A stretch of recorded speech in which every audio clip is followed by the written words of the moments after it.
High, আমি রূপম। এখন কথা হবে বিক্রম চ্যাটার্জি অভিনীত ছবি পারিয়ানি, যেটা আমি সবাই সিনেমা হল থেকে দেখে আসলাম। তো কেমন লাগলো এই ছবিটা? আমি ছবিটা নিয়ে খুবই এক্সাইটেড ছিলাম, ছবির প্রোমোজ আমার হেভি লেগেছিল। তো এই ছবিটা কি সেই এক্সপেকটেশন ম্যাচ করতে পারলো? আমাকে যদি এক লাইনে রিয়াকশান দিতে হয় আমি এটুকুই বলবো, তোমরা না এই ছবিটা দেখো।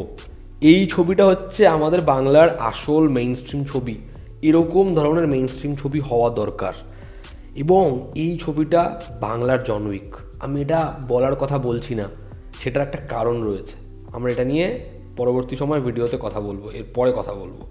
তো এই ছবির গল্পটা যদি একটু করে বলি, এখানে বিক্রম চ্যাটার্জির যে ক্যারেক্টারটা, একজন মিস্টিরিয়াস ম্যান, সে একটা জায়গাতে আসছে, একটা হোটেল আছে, শান্তির হোটেল। সেই হোটেলে সে খাওয়া দাওয়া করে এবং সেই হোটেলটা যার একজন বয়স্ক মহিলার, তিনি কিছু কুকুরদের খেতে দেন। যেই কুকুরগুলো হচ্ছে স্ট্রিট ডগ পাড়িয়া। বা তার মধ্যে বিক্রম চ্যাটার্জির খুব কাছের হচ্ছে একটা কুকুরছানা। সেই কুকুরছানাটাকে খুঁজে পাওয়া যাচ্ছে না এবং এই বুড়ি এবং এই কুকুরগুলোকে সরিয়ে ফেলতে হবে। কে এর পিছনে রয়েছে? এর থেকে বেশি জানতে হলে তোমাকে নিকটবর্তী সিনেমা হলে কি ছবিটা দেখতে হবে। ছবির পজিটিভ দিক, নেগেটিভ দিক, আমার কাছে এই ছবির জন্য অনেকগুলো পজিটিভ দিক রয়েছে এবং কয়েকটা নেগেটিভ দিক আছে। ছবির প্রথম পজিটিভ দিক হচ্ছে এই ছবিটা র এবং রিয়েল। ছবির ভায়োলেন্স ছবিতে যেরকমভাবে দেখিয়েছে সেটা কিন্তু কোনো কুকুরকে টর্চার করে কুকুরের ব্লাড শেড দেখাচ্ছে, কুকুর কাটা দেখাচ্ছে না। ছবিতে দেখানো হচ্ছে হিরো ভিলেনের ফাইট এবং আমরা যে সেখানকার র সিকোয়েন্স চাই, যে একটা ফাইট সিকোয়েন্স হবে সেটা খুব ইম্প্যাক্ট ফেলবে, সেটা দেখে মনে হচ্ছে কি র সিকোয়েন্স ভাই। এই ছবিটার মধ্যে সেটা আছে। ছবিতে কয়েকটা ফাইট সিকোয়েন্স এমন তুমি মুখ ঘুরিয়ে নেবে। একটা বাথরুমের মধ্যে ফাইট সিকোয়েন্স রয়েছে, সেখানে মাথাটা ঠুকবে, সেই জায়গাটা, সেটার এন্ড পয়েন্টটা দেখো। এবং ইট দিয়ে মারপিট, এই যে কয়েকটা অবজেক্ট নিয়ে ফাইট সিকোয়েন্স, একটা ক্লিপ নিয়ে ফাইট সিকোয়েন্স, সেগুলো এত সুন্দর করে স্টেজ করা। এই ছবিটার তো অনেক বাজেট নয়, কিন্তু যেভাবে তারা হ্যান্ডেল করেছে না, সেটা দারুণ। এবং ক্লাইম্যাক্সে সেখানে অ্যাকশান সিকোয়েন্সে কারো হাত কেটে দিচ্ছে, পা কেটে দিচ্ছে, যা যা হচ্ছে সেই সিকোয়েন্সটা। তো ছবির রনেস, এই ব্রুটালিটি যারা দেখতে পছন্দ করো, আমাদের এখানে তার ছিটে ফোটাও হয় না। এই ছবিটা সেই গ্র্যান্ডারটা দেখানোর চেষ্টা করেছে, সেটাকে আমার মনে হয় বড় করে অ্যাপ্রিসিয়েট করা উচিত। ছবির অ্যাকশন টপ নচ। সেকেন্ড হচ্ছে এই ছবিতে পারফরমেন্স। ছবিতে দুজন জাস্ট খেয়ে নিয়েছে ছবিটাকে। প্রথমে হচ্ছে বিক্রম চ্যাটার্জি, তার ডেডিকেশন, তার যেরকম ফিজিক্যালি সে ফিট হয়েছে, তার ক্যারেক্টারটার প্রতি আমাদের ট্রাস্ট হয় এবং চরিত্রটা কোথাও একটা গিয়ে আমাদের খুব ভালো লাগে। এবং তার ওই ঘাড় এরকম কাত করা, সেই যে অ্যাপ্রোচটা, কিছু কিছু জায়গায় তার চরিত্রটা যখন ডিভাস্টেটেড অবস্থায় রয়েছে, তার চরিত্রটাকে যখন আমরা একদম এন্ডে একটা অন্য পারসেপশনে দেখি, তো তার পারফরমেন্স খুব ভালো। সে যে প্রচুর খেটেছে ছবিটায়, এটা ছবিটার প্রত্যেকটা ফ্রেমে পরিষ্কার। এবং অ্যাকশানে বিক্রমকে হেভি লেগেছে, খুব মানিয়েছে তাকে ক্যারেক্টারটা, বিশ্বাস হয়। এবং যে হচ্ছে এই ছবির ভিত, সৌম্য, কী পারফরমেন্স দিয়েছে আমি বললে আপনারা বিশ্বাস করবেন না। ট্রেলারে যেটা দেখেছেন সেটা জাস্ট একটুখানি 1%, 99% সিনেমাতে আছে। কী করেছে, দারুণ দারুণ। একটা সিকোয়েন্স আছে, চপার সে একটা জায়গায় ঢুকিয়ে দেবে এবং চপারটা বের করতে পারবে না, তো সে বলবে চপারটা আটকে গেছে। ওরকম একটা হাই সিকোয়েন্সে তার ওরকম একটা ডায়লগ ডেলিভারি, তার যেরকম হিউমার, তার নেচারটা যেরকম দেখিয়েছে, সাডেনলি এরকম উঠছে, আবার পড়ছে, আবার ওঠাচ্ছে, আবার ফেলছে, পুরো তার যেরকম অ্যাক্টিভিটিস, যেরকম এক্সপ্রেশন, যেরকম পারফরমেন্স, তার লুকটা যেরকম ফাটিয়ে দিয়েছে। অম্বরীশকে দেখতে ভালো লেগেছে, তার পারফরমেন্সও ভালো লেগেছে। তবে সেটা নিয়ে আমার একটা বক্তব্য আছে। সুলেখা মিত্র, অঙ্গনা, তাদেরকে আমার ডিসেন্ট লেগেছে। অঙ্গনার ক্যারেক্টারটার মধ্যে ফাঙ্কি ব্যাপার রয়েছে।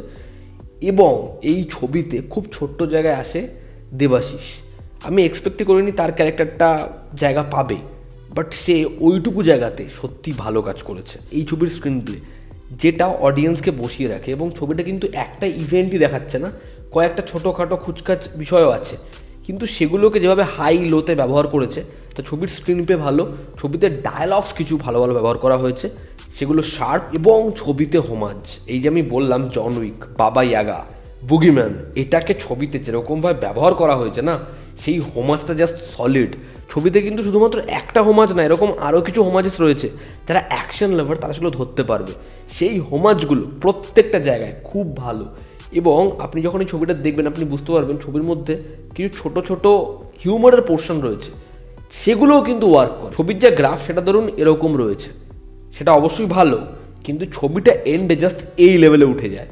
ছবির এন্ডে এই ক্যারেক্টারটা সম্পর্কে যখন তথ্য আসছে, একটা ছোট্ট টুইস্ট সেটাকে যেরকমভাবে ব্যবহার করা হয়েছে, সেই দুটো জায়গা অ্যামেজিং। ছবির মিউজিক, ছবির ব্যাকগ্রাউন্ড স্কোর যথেষ্ট ভালো। আমাদের এখানে মেইন স্ট্রিম ছবিতে এই বাজেটে এরকম ধরনের সুন্দর মেকিং দেখা যায় না। যেরকমভাবে বৃষ্টিকে ব্যবহার করেছে, যেরকমভাবে হোয়াইট শট দেখিয়েছে, যেরকমভাবে একটা ক্যারেক্টারের হারিয়ে যাওয়া দেখিয়েছে, সেগুলো সত্যিই ভালো। তো ওভারঅল এই ছবিটা আমার খুবই ভালো লেগেছে।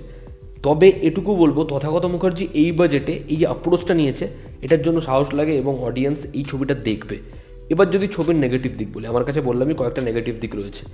প্রথম নেগেটিভ হচ্ছে এখানে অম্বরীশের যে ক্যারেক্টারটা এবং একটা চেন আছে, হ্যাঁ আমি বেশি কিছু বলতে পারছি না, ওই ক্যারেক্টারটা যখন রিভিল হয় আমাদের মনে হয় যে এই চরিত্রটা নিয়ে গল্পে অনেক কিছু আসবে এবং আমি অনেক কিছু এক্সপেক্ট করেছিলাম। হয়তো আপনারাও করবেন, নাও করতে পারেন, বাট আমি যেহেতু আমার পারসেপশন বলছি, যেটা হয় ওই চরিত্রটার গল্পটা না খুব এলোমেলোভাবে আসে।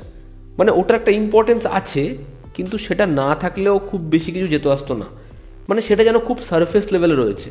ওই যে গল্পটা, সেটা আমরা ভাবি এই উঁচু দিক থেকে নিচু জায়গায় প্রত্যেকটা জায়গায় কীরকমভাবে পাওয়ারটা ছড়িয়ে রয়েছে, সেটা কিভাবে আছে, সেটা ইন ডেপথে দেখাবে। ঠিক আছে, আমি বেশি কিছু বলতে পারছি না, বাট সেটাকে খুবই সারফেস লেভেলে দেখানো হয়। দ্বিতীয় হচ্ছে এখানে পুলিশের একটা দিক রয়েছে, সেটা ছবিতে এমনভাবে আসে যেমনভাবে ভ্লগারদের ভ্লগ করা, এই ছবিতে সেটার একটা পার্ট রয়েছে।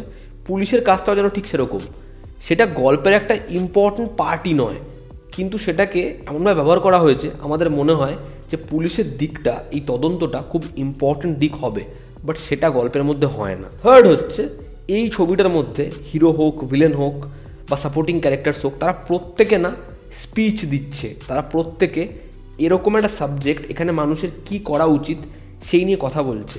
সেটা খুব দরকার, এই মেসেজটা সত্যি খুব দরকার। এই ছবিটা এরকম একটা মেসেজ বহন করেছে, সেটার জন্য আমি খুব খুশি। কিন্তু সেটা যদি কোথাও একটা কি কন্টেন্টের ওপরে একটু বেশি চড়ে যায়, তাহলে সমস্যা হয়। এই ছবির ক্ষেত্রে সেটা চড়ে যাচ্ছে, ছবিটাকে ডুবিয়ে দিচ্ছে, একদম হচ্ছে না। ছবিটা আমি বললামই খুব ভালো ছবি, কিন্তু কিছু কিছু জায়গায় একটু বেশি ডায়ালগস মনে হয়। ওভারঅল পারিয়া আমার জন্য খুবই ওয়ার্ক করেছে, আমার ছবিটা খুব ভালো লেগেছে। আমার মনে হয় বাঙালি অডিয়েন্সের এরকম ধরনের মেইন স্ট্রিম ছবি দেখা উচিত, তাহলে আমাদের এখানে মেইন স্ট্রিম ছবির যে দর এবং তার মাপকাঠি দুটোই বাড়বে, যেটা সবার আগে দরকার। তো এই ছিল আমার রিয়াকশন। তোমরা যে ছবিটা দেখেছো তোমাদের কেমন লেগেছে জানিও। জনতা আমাদের পাশে আছে। Love you all, step bye, take care, আবার দেখা হচ্ছে।